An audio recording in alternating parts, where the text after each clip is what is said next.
Hello, Abraham. I just want to let you know how much I appreciate you. I listen to you every day, and tiring, isn't it? no. But I recently had major life changes after I started watching The Secret, which you were on, the original one. And I was really drawn to you because all my life I'd been searching for truth. And at a very young age, I fell into that truth, but forgot it. And I've basically recreated my life with a wonderful man of my dreams. I got my Abraham man. I have a great gift of manifesting materialism very easily. It comes to me, no problem. But when it comes to relationships with children and exes and things like that, that's where I see where my vibration is out of sync, so to speak. And whenever that happens, I turn you on and I just listen and listen, but I'm wondering what I'm missing. I try not to control, I listen about controlling. I want certain people to be a certain way so I can feel better, and I know that's not the right way. It's about me lining up with me.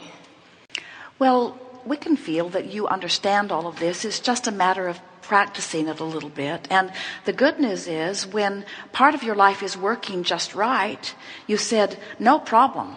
No problem. You said, I can manifest things, no problem. But when it comes to, and then you went upstream. And so you want to get that to no problem, or less problem, or I'm getting the hang of it, or I'm understanding more, or I understand the laws now, and I can feel when I'm going there, and I saw that coming, and I didn't have to go there, but I played it out the whole way. In other words, just be consciously aware of what's going on. You said, my whole life I've been searching for truth. And we want to enhance that statement a little bit, morph it into something that's a little more accurate by saying, your whole life you've been searching for alignment with this broader part of you. Your whole life you've been searching for an avenue to being who life was causing you to become. When you say I've been searching for truth or I've found truth, we want to say there are all kinds of things that are true that you don't want. And when you say, I'm looking for something that's true, you'll get off kilter in it. Instead say, I'm looking for something that aligns with my broader knowing. Because there's a big difference in that, you see. For example, you could see a quality in one of your ex-partners that is true. In other words, you know it, they know it, everybody that knows them knows it. It's true. But when you focus upon it, you separate yourself from who you really are because the source within you won't look at that. And when you do, you separate yourself from who you are, and then you blame them for it, you see. A really good thing to do, get a notebook and keep it with you, a little one, so it's easy to keep close. And write often, what is it that I'm thinking about you, that I'm using as my excuse to not be who I am? Because when you start getting a handle on that, it gives you all of your power back. When you say, what's wrong with you that keeps separating me, that gives them the power and it makes you mad at them. Esther has said to us on more than one occasion, Abraham, come on, give me a break. Please just admit she was wrong to do that. Won't you give me that? We will not go there with Esther. And when she goes there, it makes her all the madder at that injustice. And it turns out it's not that injustice that's hurting Esther at all. It's going somewhere we won't go, you see. And so you begin to realize that all of those relationships are inconsequential in comparison with the relationship between you and you. And when you care so much about that relationship that you work on it from this avenue and this avenue with this person and this person, you come into alignment and you come into alignment, pretty soon you are so in vibrational concert with who you are that anybody that's not a vibrational match to the loving, pure, positive energy being that you are can't co-create with you. They have to vibrate somewhere else. You start zigging while they're zagging. So those troublesome ex-relationships sort of just drift away, while those that are more in harmony with who you really are become the center pin of your experience now. Some say, oh, Abraham, that seems a little cold. Don't we owe it to those that we have been with before to hold them to us always? And we say, that's sort of like your marriage vows. No matter how bad we are to each other, we will stay together until death do we part. And we say, oh, kill me now, please. We think your marriage vows would be better to say, I like you pretty good, let's see how it goes. And we also think that it would be very meaningful to feel about all of those that you've had relationships before, as we said earlier, appreciation for the part that they played with you in helping you to become who you are. You could not be who you are if it weren't for that experience that you had with them. And yet focusing back on them keeps you from being who you are. Isn't that interesting? That's why you feel so hooked to them. We'll say that again. You could not have become who you are if it were not for them. But your now attention to them keeps you from being who you are, and that's why the resentment is so deep. So you just want to keep looking for reasons to appreciate, because don't you love who you have become? Don't you love knowing what you know? Don't you love being tuned in? Don't you love the feeling of emotion? Don't you love the power of your being? Don't you love knowing that you create your own reality? Don't you love the variety that causes you to expand? Don't you love the feeling of expansion? Don't you love going? You do. And don't you not love not going? That's the problem. You got to let go of the upstream and just relax a little bit. Don't try so hard. You don't have anything to prove. And that's why we want to come back around to where you started. You said, I've been looking for truth. I've been looking for truth. And now I've found it. And I want to kill all of those who don't know the truth. And we say, they helped you find it. They helped you to recognize that there was more. They helped you to reach beyond. We love a gathering like this. People say, oh, it's so nice that Esther is able to hear Abraham, and we think it is too. And they will say, oh, and it is so brilliant, the answers that Abraham gives, and we think they are too. But we want to say to you, if it were not for the lives you're living, you would not summon the likes of us. And your summoning us is the best of that which we are. In other words, we are what we are as non-physical essence because of the experience that you all are living. And it's time for you to let yourselves in on it now. Life's supposed to be good for you. You should not have to croak to come into alignment, you see. And that's the truth that you're looking for. Use a different word. Alignment with my broader knowing that is constantly expanding. Thank you. Yes.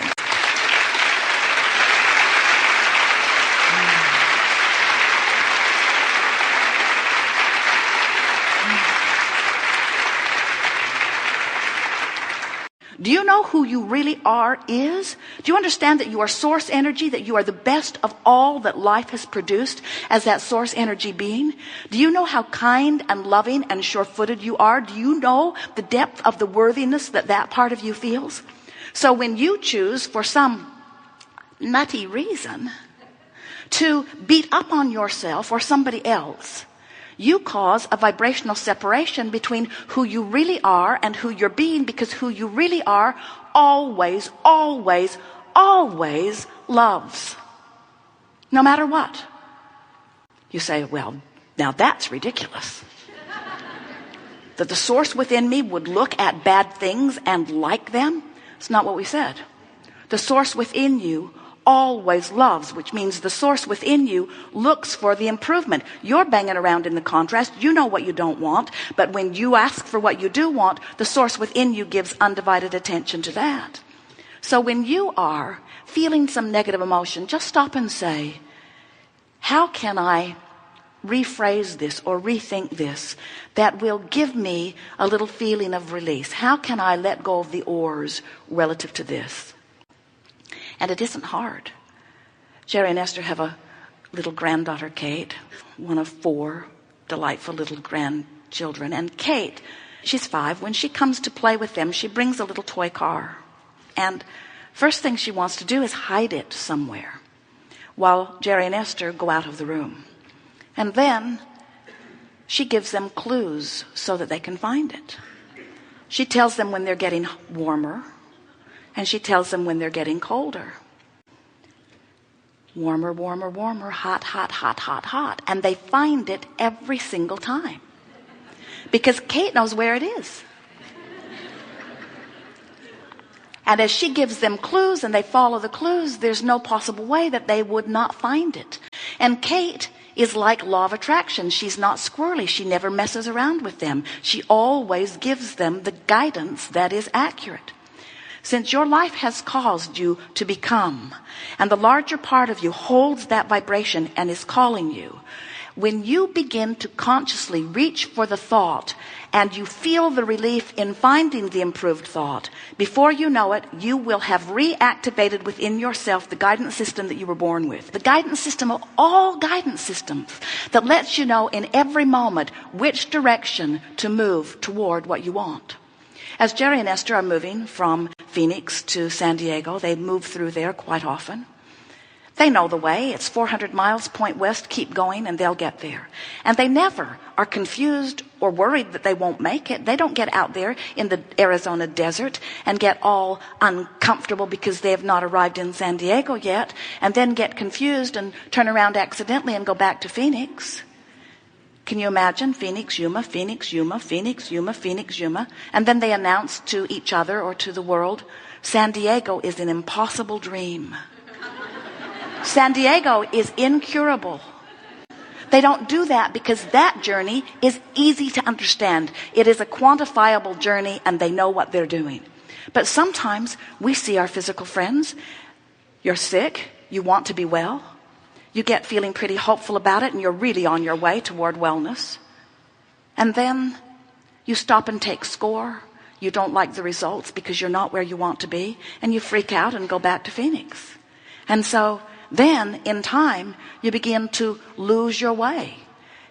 If you will pay attention to the way you feel, if you will understand the concept of this stream, if you will accept that law of attraction is responding to this new and evolved, expanded version of you, as far as life has taken you to the place of wanting it.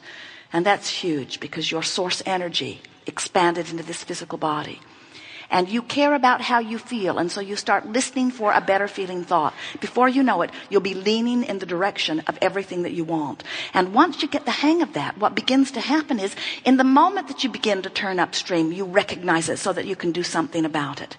You'll reach the place where you'll feel complete control of your experience. And the most important thing that we want you to leave here with today is it does not matter where you are putting your boat into the stream. If you're putting it in at depression or a bankruptcy or in the middle of a bad relationship, if you're putting it in at hopefulness or in appreciation, it does not matter where you're putting your boat into the stream because the stream's moving toward everything that you want. So what possible difference does it make where you're putting it in? Just put it in and then resist the urge to turn and paddle upstream. Think about the idea of healing something. I'm going to heal it is almost without exception an upstream thought. Where I'm going to allow well-being is much more soft downstream thought. I'm going to make it happen. It's upstream. I'm going to allow it to happen. I'm inappropriate and I've got to change my ways. I'm appropriate and all good things are coming to me. You'll begin to get the sense in every moment whether your thought, word, or deed is an upstream or a downstream direction. And once you understand that, you will have quantified your journey. More than 99% of all of your creation is completed vibrationally before you even see any evidence about it. So if you're waiting to take score with the evidence, you could be well on your way back in the opposite direction of where you want to go. You could have been beating the drum without even realizing it of the illness that you don't want, and in doing so, preventing the wellness. Do you know that your illnesses are not caused because of your attention to illness? Oh, you can keep them going pretty good once you begin to turn your attention to them. But your illnesses are not created because of your attention to illness. Your illnesses are created because you are holding yourselves in upstream thoughts long enough that it takes this toll on your physical body. It's vibrational resistance that is at the heart of everything you do not want. So we are eager to talk with you about anything that is important to you.